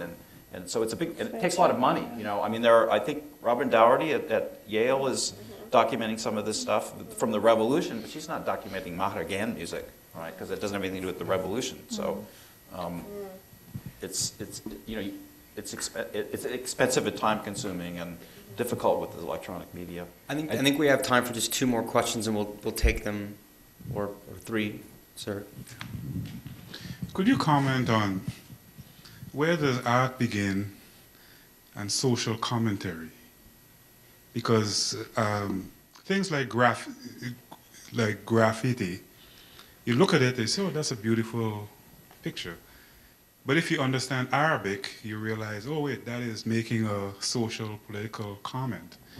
And then with the passage of time, you can now, you know, historians and so on can objectively comment on what it's really saying. So we are sort of right in the midst of this art being created, this graffiti, this political commentary, etc. Could you comment on where does one begin and the other?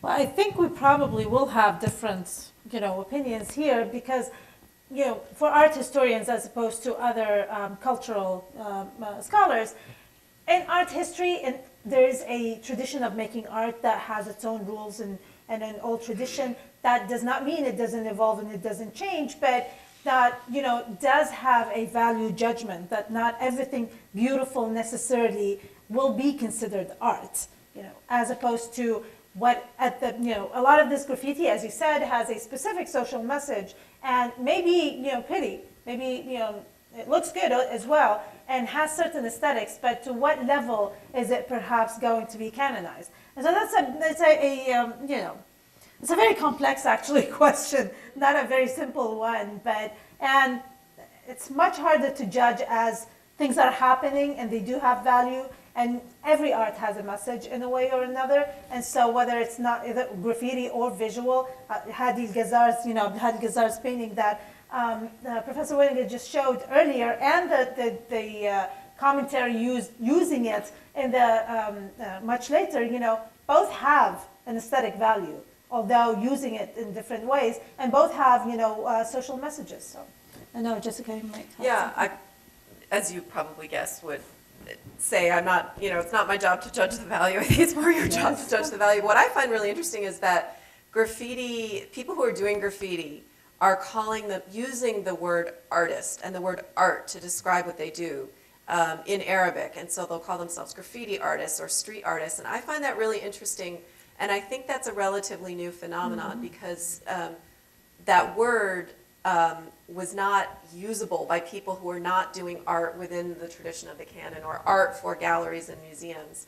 I actually hope it doesn't get canonized, even if I also hope it gets valued as art, because I think the second the Egyptian state starts sponsoring graffiti festivals or putting graffiti in museums, you're going to kill its political, potentiality. So, Which the Tunisian government has started to do. yes. So we'll take these last two while questions. whitewashing street art in Tunis. They're also having graffiti festivals while stamping out kind of popular graffiti. I would say, just really briefly, that the stuff I showed you at the beginning that was all connected to the revolution, that people in Egypt would mostly agree that that would fit under the category of art somehow, because there are categories and ways of judging that people agree upon, and especially because the poetic tradition people have recognized as great poetry for decades and decades. The Maharagan music, until recently, Egyptians with an education just consider that to be just disgusting noise and vulgarity and beneath contempt. But within the community, people have a language for evaluating that genre and what's good and bad and what's appropriate. But I'm not, I haven't studied it, so I wouldn't know how to make those kinds of judgments. I'm kind of an outsider, but I know something about Shabi. So there would be big debates about those things. I wanted to thank all of you and ask a question about the way that you were talking about the coverage, especially around hip-hop and graffiti in the West. So I didn't follow this particularly at all, this aspect of the media coverage here around the revolution. But what really struck me is, both of you, especially George and Ted, were talking about graffiti and hip-hop and about how those were being utilized or mobilized as categories that are American and familiar and all this. But it really struck me that the other way of looking at that is that they are very much branded as urban. And urban here is highly racialized, and it means ghetto music, ghetto art. It means it's dangerous. It means it's insurgent. It means it's those people who are dangerous and a threat. And I just wondered if you wanted to at all address, after you take the next question, because I know you'll do them both together. I mean, was this a way of saying, oh, it's so familiar, it's the exporting of American culture, or was this a way of also categorizing these uprisings as those people who are threatening to us and our values in us as the mainstream? I'm using these categories obviously to some extent in quotes, not identifying with them, but yeah, graffiti and hip hop are not what is usually celebrated as the mainstream wholesome, they are highly charged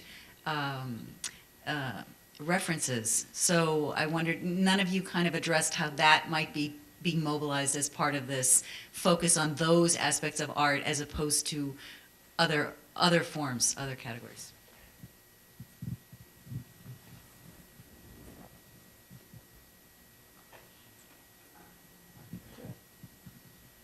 Did you want to answer or respond? Go ahead. We'll take them all at the end. Okay, my questions are related to the metaphor that Americans have been using in the media of it being an Arab Spring, and I'm wondering how many within the Middle East are also viewing it in that particular language. And in connection with that, George had mentioned that there was an unforeseeable outcome, at least in Libya, but probably in all of these countries, for the role of dissent.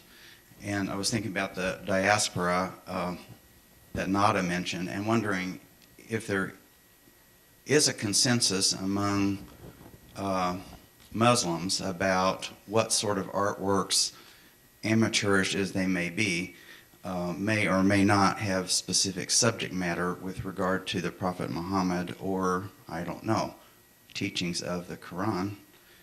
then when does dissent really become dissent and revolution become what artists consider rebelling from the norm? I'll start. This is a great question about the specific forms of this kind of familiarization. I think absolutely it is this double meaning, right? Where it is both familiar and coded in very specific racialized ways, also bound up with economics, with class, with a whole bunch of different kind of notions of what is liminal in relationship to society, right? And I think that this double sense in terms of the choice of what to identify as familiar is, I think, intentionally polysemous, right? I mean, I think it's intentionally designed to have multiple different possible meanings attached to it. That it's both familiar and not necessarily familiar in the sense of entirely salutary, right? In other words, I think that, yeah, there's a lot of implicit and at times explicit racialization in the coverage of it, which isn't a surprise to any of us. My take on it is this, that because I read a lot of this stuff, and the people that were, all the commentary, I mean, this was seen as really a good thing, right? And people like Robin Wright, you can't imagine, probably never, I can't imagine Robin Wright is, what, 50, 60-year-old mainstream reporter was hailing hip-hop being exported, I mean, to the Middle East and being a vector of change. I mean, I can't imagine she's a hip-hop fan, but it's just seen as, I mean, hip-hop is now so mainstream and such big business, and Jay-Z is designing, I mean, it has a clothing line, and it's really, I mean, it comes out of marginality, but it's been mainstream American culture for 20 years. That would be the first thing. So the coverage was all positive. This is great that they're taking this American form, and that they're using it to throw out authoritarian and especially Islamist governments. That's what they're imagining. But the second thing is that at least since 2001. And maybe before, the United States has, the State Department has had a program of cultural diplomacy, which in part includes exporting U.S. hip-hop to the Middle East and sending hip-hop artists around to do workshops and so on and so forth. Hisham Eidi has written about this, I think, in Mera. Yeah. So I mean, there's a institutional apparatus in favor of exporting hip-hop as a way of promoting cultural interchange and democracy and so on. I think it kind of connects to that in some way, although that's not that underlies it, although it's not consciously written about in the articles that were praising this development. I just want to add that this discourse that hip-hop and graffiti are threatening and urban and youth, and this very racialized discourse is being adopted by Egyptian elites, both pro and anti-government, or various relationships to the government right now, precisely to delegitimize youth action in the streets. So graffiti is now being coded as like, shenanigans of working class youth, people who do drugs, have sex, have no morals. And so it's interesting to see how that discourse has been exported and taken up there. Anybody want to wrap up on the spring question?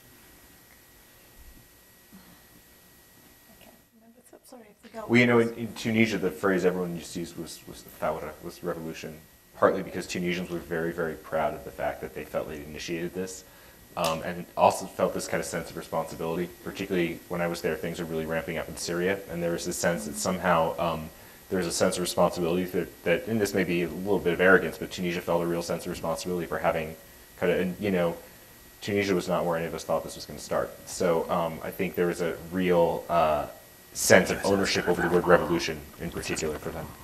In Egypt, it's really people in everyday discourse, they use the word revolution. They don't say Arab Spring. Arab Spring you might read in an Arabic newspaper or hear in some commentary on television, but the everyday word is revolution. And I mean, we all know that the idea of spring carries with it this notion that everyone was asleep before, which we can criticize is not true, and that it was just Arabs. Well, Berbers played a huge role in Libya, for example, in that revolution in Tunisia. And so it's a problematic term, but I also, it's not really used, at least on the streets in Egypt. All right, well, I'd like to thank you all for attending and thank our panelists.